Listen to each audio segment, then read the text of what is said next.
MBBS in Russia for Indian students in 2026. This was the most demanded topic जो आप सब लोग मुझे बोल रहे थे. When a student और a parent जब भी सोचता है MBBS abroad के बारे में तो सबसे पहला थॉट उसका MBBS in Russia ही होता है. तो अगर आप भी ऐसे स्टूडेंट हैं या पेरेंट हैं जो MBBS रशिया से करने के लिए सोच रहे हैं, this video is going to be very helpful. इस वीडियो में हम वो सारे डाउट्स कवर करने वाले हैं जो एक स्टूडेंट या पेरेंट के होते हैं. जैसे कि मुझसे बहुत सारे पेरेंट्स ये क्वेश्चन पूछते हैं, एलिजिबिलिटी क्राइटेरिया क्या है, एडमिशन प्रोसेस क्या रहेगा, फीस कितनी रहेगी, बजट कितना लगेगा, क्या क्या चीजें फीस में इंक्लूडेड है, वेदर इतनी ठंड है हमारा बच्चा कॉप अप कैसे करेगा, यूक्रेन रशिया में वॉर हो रही है तो क्या हमारे बच्चे सेफ हैं नहीं है, वहां से आने के बाद बच्चा FMG पेपर दे पाएगा, लाइसेंस टू प्रैक्टिस उसको मिलेगा नहीं मिलेगा, NMC की गाइडलाइंस फुलफिल हो रही है नहीं हो रही है, इंटर्नशिप इंक्लूडेड है नहीं है, मीडियम ऑफ इंस्ट्रक्शन क्या है, और बहुत सारी ऐसी छोटी छोटी चीजें कि हॉस्टल कैसा होगा, शेयरिंग कितनी होगी, इंडियंस कितने होंगे, हॉस्टल से यूनिवर्सिटी कितनी दूर है, मेरे बच्चे को कितना सेफ सिक्योर एनवायरनमेंट मिलेगा, वहाँ पे कैसे कल्चरल इवेंट्स होते हैं, ये सारी की सारी बातें बहुत छोटे छोटे से लेकर के बहुत बड़े डाउट तक, चाहे वो हॉस्टल हो, फूड हो, यूनिवर्सिटी की फीस हो, बजट हो, ट्रैवल हो, कुछ भी हो, एंड टू एंड जो भी आपके डाउट्स है फॉर MBBS इन रशिया वो सारे इस वीडियो में कवर होने वाले हैं. And the most important part of the video कि बजट में क्या क्या चीजें इंक्लूड होने वाली है, क्योंकि बहुत सारे लोग बजट में सब कुछ कवर करके नहीं बताते. हम वो सारे एक्सपेंसेस आपको बताएंगे, चाहे वो ट्यूशन फीस हो, हॉस्टल हो, मेडिकल इंश्योरेंस हो, वीजा एक्सटेंशन हो, बायोमेट्रिक हो, बहुत छोटी छोटी चीज से लेकर के हर बड़ी चीज regarding MBBS in Russia 2026 is covered in this video. So you make sure you watch the video till the end. और अगर आप पहली बार हमारी वीडियो देख रहे हैं, make sure to subscribe the channel क्योंकि हम लेके आते हैं आपके लिए latest updates regarding MBBS in India and MBBS abroad. We are one stop solution starting from form filling, counseling, NEET का फॉर्म, कुछ भी हो, यूनिवर्सिटी सिलेक्शन से लेके आपकी कॉन्वोकेशन, इनफैक्ट PG तक. Now let's get into the video.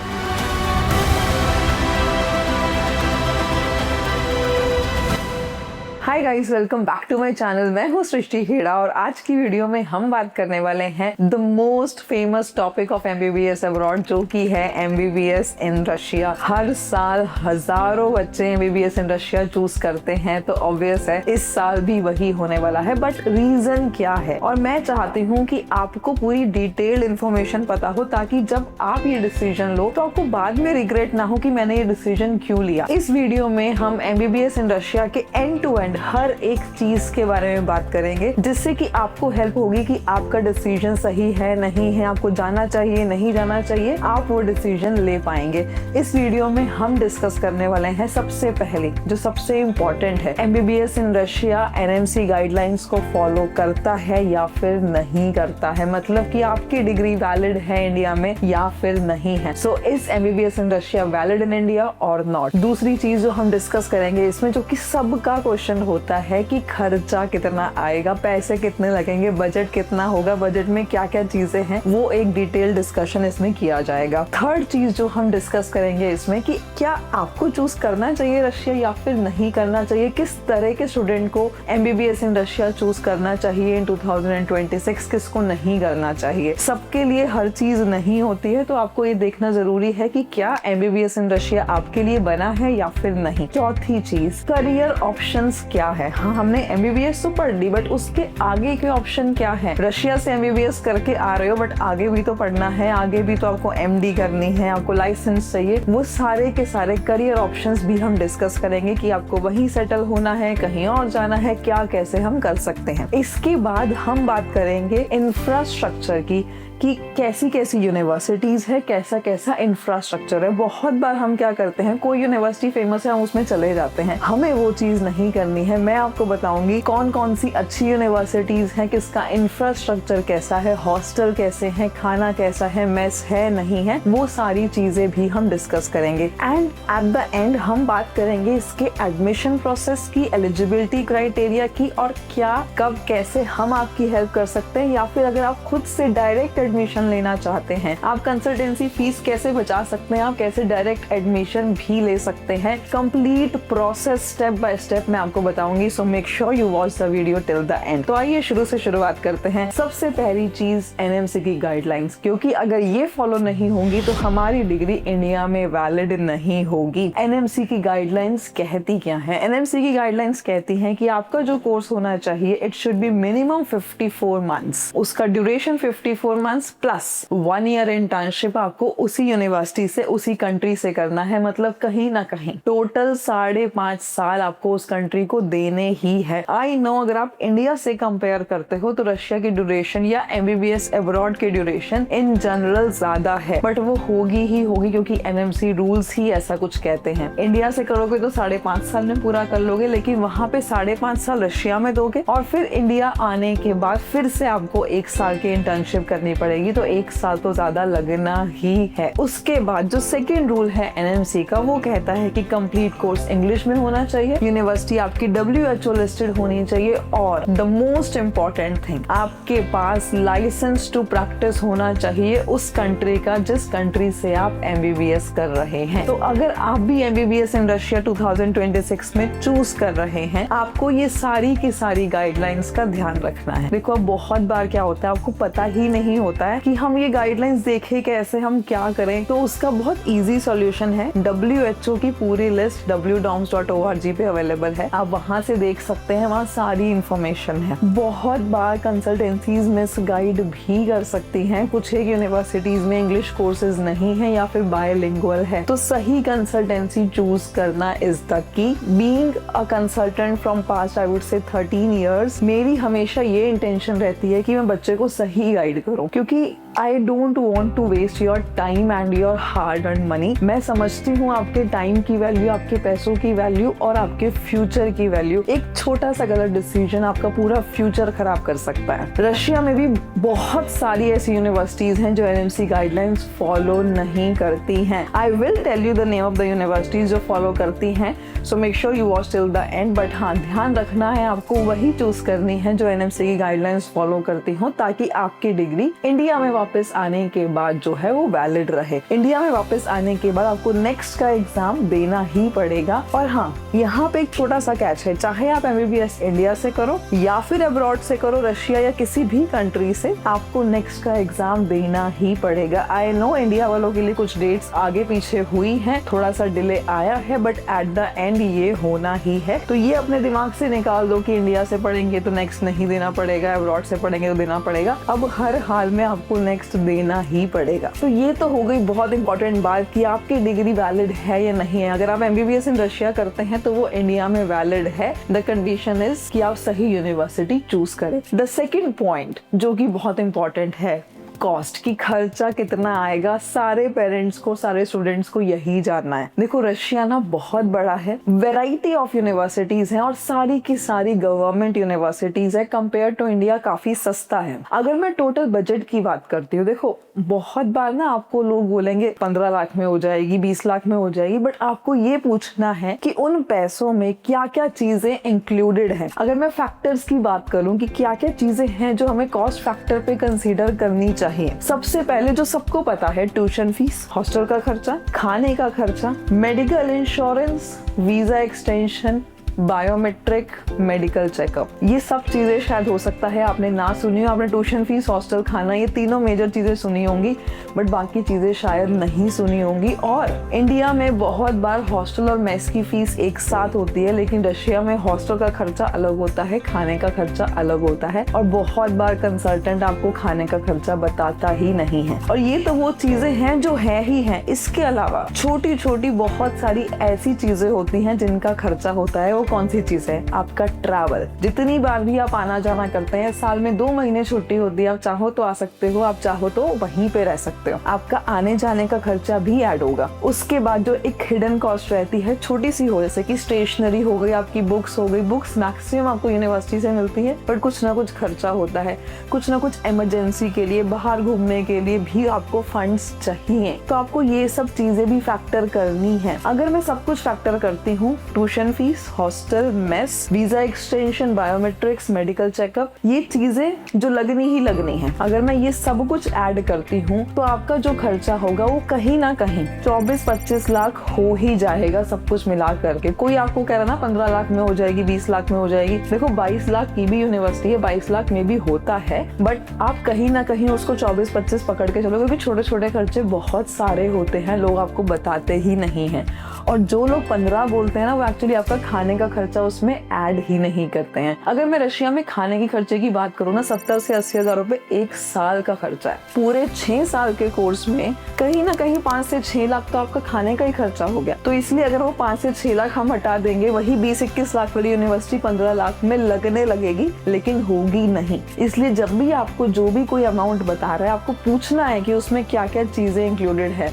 हम usually पूछते हैं what is MBBS in Russia fees, but उस फीस में फैक्टर्स क्या क्या इंक्लूडेड हैं, क्या क्या हमने उसको फैक्टर किया है, नहीं किया है, वो सब भी देखना है। See I will tell you the disadvantages also for MBBS in Russia, so make sure you watch the video till the end, क्योंकि बच्चे बहुत सारी गलतियां करते हैं, बहुत सारे डिसएडवांटेज भी हैं, वो भी हमें ध्यान में रखने हैं। तो ये तो हो गई कॉस्टिंग की बात। अब कॉस्टिंग में वेरिएशन बहुत है। वेरिएशन कैसे है? यूनिवर्सिटी 20 लाख की भी है, यूनिवर्सिटी 30 की भी है, 40 की भी है, 70 की भी है। 70 लाख तक की यूनिवर्सिटी भी है रशिया में, और वो भी गवर्नमेंट है, 20 लाख वाली भी गवर्नमेंट है। तो ये हम डिसाइड कैसे करेंगे? डिसाइडिंग फैक्टर क्या होगा? देखो, हर एक स्टूडेंट का अपना एक रिक्वायरमेंट होता है। मुझे इस तरह की यूनिवर्सिटी में जाना है, मेरी ये रिक्वायरमेंट्स है। We at study abroad campus, हम आपकी रिक्वायरमेंट्स, आपकी कस्टमाइजेशन के हिसाब से हम समझते हैं कि आपको कौन सी यूनिवर्सिटी सूट करेगी, उसके हिसाब से ही हम आपको यूनिवर्सिटी सजेस्ट करते हैं। We have the experience of 13 years, तो हम ये नहीं करते हैं कि सबको बस एक यूनिवर्सिटी बता दो, सब बच्चों के लिए वही सही है, ऐसा कभी नहीं होता है। आपकी रिक्वायरमेंट्स के हिसाब से हम आपको कस्टमाइज बताएंगे, आपकी पर्सनल काउंसलिंग करेंगे कि आपके लिए कौन सी यूनिवर्सिटी सही है, आपके बजट में क्या फिट होता है, कैसा ट्रैवल है, खाना है, सब कुछ एंड टू एंड। आपको सिर्फ हमें कॉल करना है, बाकी सब कुछ हम करेंगे। तो ये तो हो गई कॉस्टिंग के बाद। कॉस्टिंग के बाद नेक्स्ट ऑप्शन आता है इंफ्रास्ट्रक्चर और फैसिलिटीज का। देखो, मोस्ट ऑफ द यूनिवर्सिटीज का इंफ्रास्ट्रक्चर बहुत बड़ा है, बहुत अच्छा है। कुछ एक को छोड़ दीजिए, वहाँ पे मैं भेजना बच्चों को प्रेफर भी नहीं करती हूँ पर्सनली, बट हाँ, इंफ्रास्ट्रक्चर अच्छा है, जेन्युइनली वर्थ इट है। अगर आप मुझसे पूछोगे ना, इंडिया में मैंने बहुत सारे कॉलेज विजिट किए हैं। कुछ कॉलेज ऐसे हैं जो 80 लाख, 90 लाख, 1-1 करोड़ भी चार्ज कर रहे हैं, और वहाँ पे बेसिक फैसिलिटीज भी नहीं है, एक्सपीरियंस भी नहीं है, फैकल्टी भी नहीं है। एटलीस्ट अगर मैं कंपेयर करती हूँ ना ये 80 लाख 1 करोड़ वाले ऐसे कॉलेजेस से इंडिया के, तो रशिया बहुत बेटर है। रशिया में आपको इंफ्रास्ट्रक्चर अच्छा मिलेगा, फैकल्टी रेशियो अच्छा मिलेगा, मतलब स्टूडेंट टू फैकल्टी रेशियो, आपको सारी जो टेक्नोलॉजी है वो मॉडर्न मिलेंगी, आपको हैंड्स ऑन अच्छा मिलेगा। अब हैंड्स ऑन में ना एक ट्रिक है। हैंड्स ऑन में क्या होता है, हम कंपेयर करते हैं इंडिया से, इंडिया की पॉपुलेशन बहुत ज्यादा है, तो कहीं ना कहीं जब भी आप इंडिया से कंपैरिजन में करोगे हैंड्स ऑन, तो रशिया हमेशा थोड़ा सा पीछे तो रहेगा ही। बट इसका मतलब ये नहीं है कि आप कुछ नहीं सीखते हो, बट वहाँ के लोग भी डॉक्टर बनते हैं, वो भी तो काम करते हैं, तो हैंड्स ऑन एक्सपीरियंस है, ऐसा नहीं है कि बिल्कुल नहीं है। तो इन सब चीजों में ना रशिया बहुत अच्छा है। मैं ये नहीं कहूंगी कि इंडिया बेकार है, बट इंडिया के बहुत सारे कॉलेजेस, स्पेशली जो नए नए हैं, जिसके पास इंफ्रास्ट्रक्चर भी ढंग का नहीं है, टीचर्स नहीं है, कुछ पढ़ाई नहीं हो रही है, फिर भी 1-1 करोड़ रुपए मांग रहे हैं, I don't find them worth it. अगर आप मुझसे पूछोगे MBBS in Russia worth it है? हाँ, वर्थ इट है। अगेन डिपेंड करता है कि आप सही यूनिवर्सिटी चूज करते हैं या नहीं करते हैं। एट द एंड सारी कहानी सही यूनिवर्सिटी चूज करने पे आ जाती है। मैं एक वीडियो बनाऊंगी जिसमें आपको बताऊंगी कि यूनिवर्सिटी सही चूज कैसे करनी है, बट हाँ, आपके लिए आसान तरीका यही है कि आप हमें कॉल करें on the numbers given on the screen, और मैं पर्सनली आपकी हेल्प कर दूंगी कि कौन सी सही यूनिवर्सिटी है आपके लिए। बट अगर आप खुद से करना चाहते हैं तो मैं उसके लिए एक वीडियो बना दूंगी, आप खुद से भी कर सकते हैं। एट एनी डे खुद की रिसर्च सबसे अच्छी होती है, तो आई वुड से यस, आपको करनी चाहिए। इसके बाद बारी आती है रहने की और खाने की, मतलब कि हॉस्टल की और फूड की। बहुत सारे बच्चों का ये होता है कि हॉस्टल कैसा है, खाना कैसा है। देखो, हॉस्टल खाना ना आप कंपेयर कर सकते हो, लेकिन पढ़ाई आप लोग पूछते भी नहीं हो कैसी है, क्योंकि आपको पास कंपैरिजन ही नहीं होता है। आप पहली बार MBBS पढ़ रहे हो, आपको पता ही नहीं है आपको कैसा पढ़ाया जा रहा है, तो इसीलिए पढ़ाई पे ज्यादा फोकस करो in comparison to hostel and food. And अपना एक माइंड सेट कर लो, हॉस्टल हॉस्टल होता है, घर नहीं होता है। आपको थोड़े बहुत कॉम्प्रोमाइज, थोड़ी बहुत एडजस्टमेंट हॉस्टल में करनी ही पड़ेगी। अब हॉस्टल की अगर मैं बात करती हूँ तो रशिया में मैक्सिमम हॉस्टल हॉस्टल्स जो है वो 3 या 4 शेयरिंग है। कुछ हैंडफुल ऑफ यूनिवर्सिटीज हैं जहाँ पे 2 शेयरिंग हॉस्टल्स हैं, और देखो डिपेंड करता है आपको मिलेगा भी या नहीं मिलेगा, वो भी एक सवाल रहता है। और हाँ, अगर मैं वॉशरूम्स की बात करूँ तो मैक्सिमम केसेस में अटैच वॉशरूम्स हैं और बहुत अलग कल्चर है वहाँ पे। बहुत बार जो, अगर मैं बॉयज की बात करूँ तो हॉस्टल के जो वॉशरूम्स होते हैं उसमें दरवाजे पूरे नहीं होते हैं, आधे होते हैं, और बहुत बार कवर्स होते हैं, तो थोड़ा सा कल्चर डिफरेंसेस हैं बॉयज के केस में वहाँ पे। बट हाँ, थोड़ी सी एडजस्टमेंट आपको करनी ही पड़ेगी, ये माइंडसेट कर लो। मैं खुद इंडिया में हॉस्टल में रही हूँ, मेरा भी 4 शेयरिंग था, एंड ऑनेस्टली खाना मेरे हॉस्टल का बेहद गंदा था। मैं तो इंडिया में ही थी, I am not even talking about abroad. Russia में अगर मैं खाने की बात करती हूँ तो कुछ ही एक ऐसी यूनिवर्सिटीज है जिनका खाना अच्छा है, वहाँ पे मेस मैंडेटरी है, या फिर बहुत सारे आई वुड से कि ऐसे कॉलेजेस हैं जहाँ पे मेस है तो सही बट एवरेज खाना ही मिलता है। ये भी अपना माइंडसेट कर लो कि घर जैसा खाना कहीं नहीं होता है, आपको खाने में रहने में थोड़ा सा एडजस्टमेंट करना ही पड़ेगा। रशिया में बहुत बार सेल्फ कुकिंग की फैसिलिटी अवेलेबल होती है, अगर आप मेस नहीं लेना चाहते हो आप सेल्फ कुक भी कर सकते हो, जो कि आप करोगे ही इवेंचुअली सेकेंड ईयर से। मैक्सिमम स्टूडेंट सेकेंड ईयर से मेस नहीं लेते हैं। एक तो मेस महंगी पड़ती है, दूसरा टाइमिंग मैच नहीं होती है, तीसरा खाना पसंद नहीं आता है। इन सारे रीजंस की वजह से पहली बार तो बच्चा मेस लेता है, लेकिन बहुत बार सेकेंड ईयर से बच्चा मेस नहीं लेता है। It is up to you. हम आपको बता देंगे कि कहाँ पे सब कुछ कैसा है। देखो, इतनी डिटेल ना आपको शायद गूगल पे सर्च करके भी नहीं मिलेगी जितना हम जानते हैं, because we visit the university ourselves. हमने वो बहुत करीब से देखा है, हमने खुद से मेस का खाना खाया है, हम खुद जाके लाइब्रेरी में बैठे हैं, तो हमें वो चीज़ें पता है।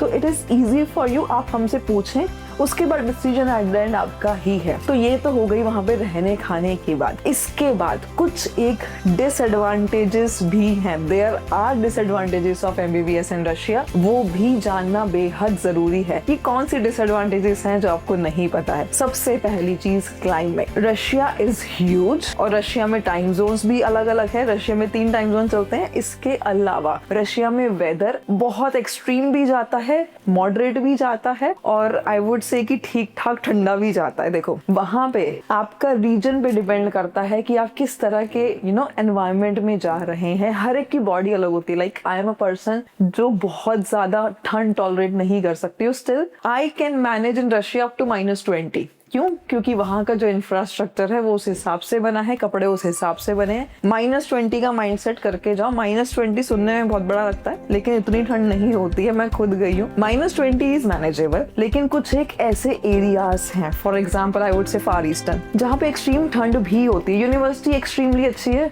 लेकिन वहाँ पे आपको वेदर से कॉम्प्रोमाइज करना पड़ रहा है। वेदर -30 भी जा रहा है, -40 भी जा रहा है। तो अगेन ये सारा कुछ एक अच्छे कंसल्टेंट पे डिपेंड करता है कि आपको वो ये सारी चीजें बताए। तो आपके लिए weather could be a disadvantage. यहाँ पे आप उस डिसएडवांटेज से बच सकते हो अगर आप सही यूनिवर्सिटी अपने हिसाब से सही रीजन में चूज करते हो कि आपकी टॉलरेंसी क्या है। उसके बाद और कौन सा डिसएडवांटेज है? Second disadvantage, language is a barrier. हमने बहुत बार सुना है while we are choosing MBBS in Russia, being an Indian student, तो लैंग्वेज इज अ बैरियर। देखो, लैंग्वेज को बैरियर बनाना या ना बनाना ये आपके ऊपर है। फॉर एग्जाम्पल, अगर कोई डॉक्टर या कोई स्टूडेंट आई वुड से वो रशिया से इंडिया में एमबीबीएस करने आता है, वो दिल्ली में आता है। अब दिल्ली में हम जब हॉस्पिटल में जाते हैं तो हम हिंदी में ही बात करते हैं। हमें इंग्लिश आती है बट स्टिल हम हिंदी में बात करना प्रेफर करते हैं। तो इसीलिए डॉक्टर को भी हिंदी आनी जरूरी है इंडिया में। Same goes with Russia. अगर आपको क्लिनिकल प्रैक्टिस करनी है, आपको वो डिसएडवांटेज नहीं बनने देना है अपना, आपको लोकल लैंग्वेज सीखनी पड़ेगी to communicate with the locals. और बहुत हेल्पफुल होता है लोकल लैंग्वेज आना, और बहुत आसान है। डे 1 से, जिस दिन आप ज्वाइन कर रहे हो उसी दिन से आपके पास, अगर फर्स्ट सेमेस्टर में 4 या 5 सब्जेक्ट है तो आपके पास एक एक्स्ट्रा सब्जेक्ट रहेगा लैंग्वेज का। बाकी सारे सब्जेक्ट इंग्लिश में ही रहेंगे, लेकिन लैंग्वेज का एक एक्स्ट्रा सब्जेक्ट आपके पास रहेगा, और उसको आपको सीरियसली लेना है। और मैं तो ये कहूंगी, जिन बच्चों ने अपना मन बना लिया कि हमें रशिया जाना है, उन्हें अभी से लैंग्वेज पढ़ना शुरू कर देना चाहिए, क्योंकि वो आपको हेल्प करेगा एट द एंड। तो ये हो गई आपकी सेकंड डिसएडवांटेज। थर्ड डिसएडवांटेज कि इंडियन फूड नहीं मिलता है, मसाले नहीं मिलते हैं। And I would say I truly understand your pain here and I am on the same page with you. बहुत सारे इंडियन मसाले वहाँ पे नहीं मिलते हैं, बहुत सारी इंडियन खाने की चीजें वहाँ नहीं मिलती हैं। देखो हम पढ़ने जा रहे हैं तो आप ये सोच लीजिए कि आपकी 6 साल ये स्ट्रगल है जो आपको करनी है। But being a good consultant मैं हमेशा एक चेकलिस्ट देती हूँ जो बहुत लंबी होती है, जो आपको बताती है कि क्या क्या चीजें वहाँ पे नहीं मिलेंगी या क्या क्या चीजें वहाँ पे एक्सपेंसिव मिलेंगी, क्या क्या चीजें आपको लेके जानी है। द नेक्स्ट डिसएडवांटेज कि आपको वहाँ पे दवाई नहीं लगने वाली है। See being an Indian society member, और मेरे साथ भी ये होता है कि अगर मैं रशिया में जाके मुझे बुखार हुआ है, मुझे खांसी हुई है, एक तो बिना प्रिस्क्रिप्शन के वहाँ दवाई नहीं मिलती है, दूसरा दवाइयाँ बहुत महंगी हैं, तीसरा वहाँ की दवाई आपको मिल भी जाएगी तो लगेगी नहीं, क्योंकि हमारी दवाइयों की डोजेज ज्यादा होती है, उसमें स्टेरॉइड्स होते हैं, तो यहाँ से दवाइयाँ भी लेके जानी होती। Again a good consultant can tell you all these things. आप इन डिसएडवांटेजेस से बच सकते हैं और कहीं ना कहीं माइंड सेट करके जाओ कि थोड़ा स्ट्रगल, थोड़ा कॉम्प्रोमाइज, थोड़ा एडजस्टमेंट करना ही है if you want to be a good doctor. इसके अलावा अगर आपके माइंड में कुछ और सवाल है MBBS इन रशिया को लेकर के, आप कमेंट बॉक्स में मुझसे पूछ सकते हैं। बट एक और इम्पोर्टेंट चीज है जो आपको कोई नहीं बताएगा कि एडमिशन प्रोसेस कैसे करना है। लोग बताएंगे एडमिशन प्रोसेस कैसे करना है, आप कंसल्टेंसी के थ्रू बहुत इजीली कर सकते हो, लेकिन आप चाहो तो खुद भी कर सकते हो। खुद कैसे कर सकते हो आओ वो भी समझते हैं। पहले प्रोसेस समझते हैं, एलिजिबिलिटी समझते हैं, और लास्ट में हम समझेंगे कि कैसे वो प्रोसेस हम खुद से कर सकते हैं। देखो एलिजिबिलिटी बहुत सिंपल है, PCB 50%, NEET qualify, that is it. Just qualify होना चाहिए नीट आपकी अपनी कैटेगरी में। यूजुअली बच्चों को ये पता नहीं होता है कि जनरल कैटेगरी वाला स्कोर नहीं चाहिए, आपकी कैटेगरी के हिसाब से जस्ट क्वालिफाई करना है आपको। जैसे कि 2025 में 144 फॉर जनरल था, तो ऐसे ही जो भी आपकी कैटेगरी है उसके हिसाब से नीट क्वालिफाई, PCB 50%। उसके बाद एडमिशन प्रोसेस, सबसे पहले आपको अपनी सीट बुक करवानी होती है, जो बच्चों ने अभी से शुरू कर दी है, क्योंकि रशिया में सारी की सारी universities first come first serve basis पे चलती है। वो आपका स्कोर नहीं देखेंगे, कुछ नहीं देखेंगे, आप जल्दी आए तो आपको सीट मिलेगी, अगर आप लेट हो गए तो आपको सीट नहीं मिलेगी। रशिया में आई अंडरस्टैंड 55-60 यूनिवर्सिटीज है, हजारों सीटें हैं, बट अच्छी यूनिवर्सिटीज तो कम ही है ना। तो अगर आपको भी अच्छी यूनिवर्सिटी में सीट चाहिए तो आपको फर्स्ट स्टेप अपनी सीट बुकिंग करवाना बहुत जरूरी है, तभी आपको अच्छी यूनिवर्सिटी मिलेगी, नहीं तो आपको अच्छी यूनिवर्सिटी नहीं मिलेगी। सीट बुकिंग के बाद आपका एडमिशन लेटर आता है। कुछ यूनिवर्सिटी में एंट्रेंस टेस्ट पहले होता है, फिर एडमिशन लेटर आता है। कुछ यूनिवर्सिटी में एडमिशन लेटर पहले आता है, फिर एंट्रेंस टेस्ट होता है। अब entrance test is a tricky part, उसमें केमिस्ट्री, बायोलॉजी, इंग्लिश आता है, और हम आपकी पूरी हेल्प करेंगे, तो आपको टेंशन कुछ भी नहीं लेनी है। It would be a simple one अगर आप हमारे साथ जाते हैं तो। एंट्रेंस टेस्ट के बाद आपकी फीस पेमेंट होती है, फिर आपका इन्विटेशन लेटर आता है, और फिर आपका वीजा लगता है, और उसके बाद आपका डिपार्चर होता है। ये तो प्रोसेस है। अगर आप कंसल्टेंसी से कराते हैं, we will do it in this order and we will help you end to end. पूरे 6 साल भी हमारा स्टाफ मेंबर उसी यूनिवर्सिटी में रहेगा, वहीं पे रहेगा, आपको मेंटर भी दिया जाएगा ताकि आपको लैंग्वेज बैरियर ना हो। छोटी छोटी चीजें बताने के लिए सीनियर मेंटर्स भी आपको मिलेंगे हमारी ही साइड से, और पूरा एंड टू एंड प्रोसेस हम करेंगे, आपको कुछ नहीं करना है। बट अगर आप खुद से करना चाहते हैं प्रोसेस, तो थोड़ा सा ट्रिकी तो होने ही वाला है। आप बेशक कंसल्टेंसी फीस में कुछ पैसे बचा लेंगे, बट थोड़ा नहीं, बहुत हेडेक आपको होने वाला है। अब आपको खुद करना है प्रोसेस, तो आप क्या कर सकते हैं? सबसे पहले आपको खुद से रिसर्च करनी पड़ेगी, खुद से यूनिवर्सिटी ढूंढनी पड़ेगी, फिर यूनिवर्सिटी की वेबसाइट पे जाके आपको अप्लाई करना पड़ेगा। It does not guarantee an admission.